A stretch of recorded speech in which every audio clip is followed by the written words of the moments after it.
the backwards way, so we were going deteriorated. But these trenches apparently would have had fewer sandbags because, of course, the Canadians' goal was to advance. They weren't looking to hold this position, so they wouldn't have spent a lot of time on these trenches. Yeah. Of home. So there's a chance that that's it, or there may have also been grange is the French word for farm, or barn, sorry, and so it could have just been that there was a barn here earlier, and that's why they.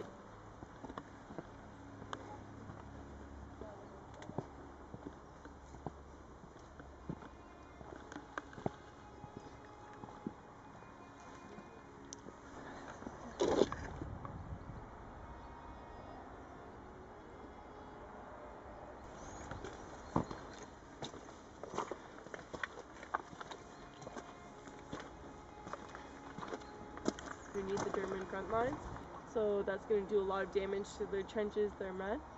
But defensively, it also creates this landscape where they could then build the trenches behind it. Because as you can see, the way the mud kind of settles, consider that the average man can throw a grenade about 20 meters. Possibly a very strong and talented man could get it all the way across.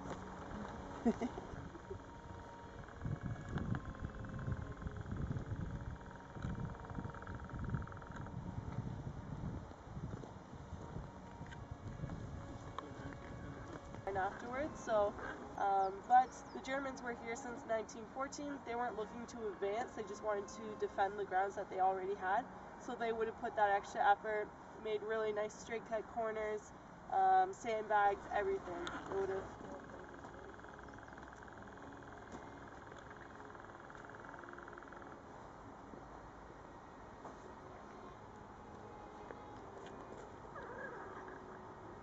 I don't know where it's been kind of patched up on the top, but yeah.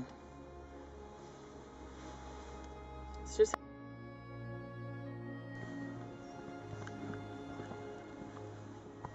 But for the most part, I think the trenches were quite similar. They ran out of stone, and so they had all these men here ready to work, but nothing for them to work with.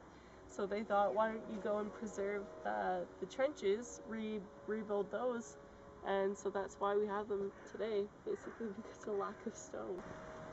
But it's really, I say 2 kilometers, but I'm not sure if that's true. But what mortars did was they would have a very kind of arc-shaped trajectory, contrary to the machine guns and artillery, which was usually direct fire. So this was perfect to land right into.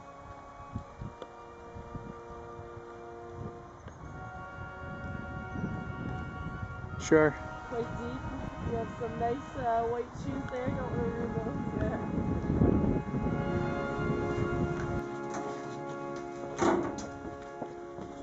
We're gonna have to come back out the entrance, but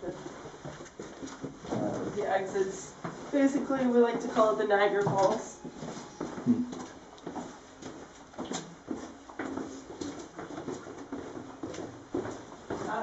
They did have the electricity going through here, but it wasn't like these bright lights. It'd be more so like one of the emergency lights every 18 meters, so quite dark. Quite dark.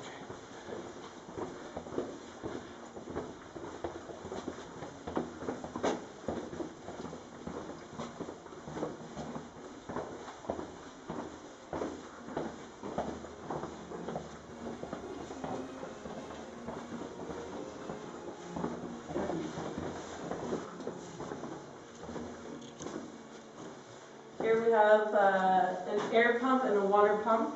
So inside these tunnels, I said there were 14 exits. They wouldn't have needed it that much in this area, but in the deep fighting tunnels, it would have been much more necessary, much more complex reasons, as I said, for communication. So they had telephone wires running throughout the tunnels, also for transportation of food, water, ammunitions, all that kind of stuff.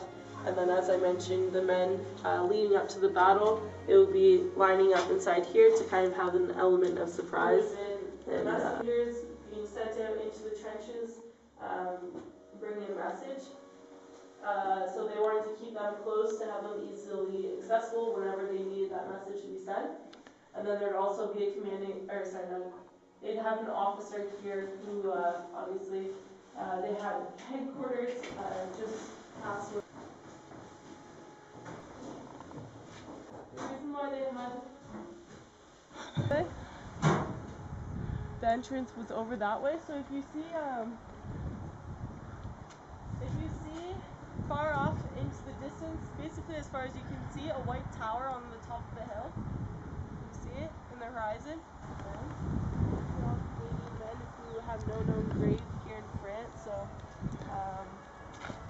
that's kind of why us guys are here, to commemorate these men, make sure that their story keeps being told, and that people don't forget.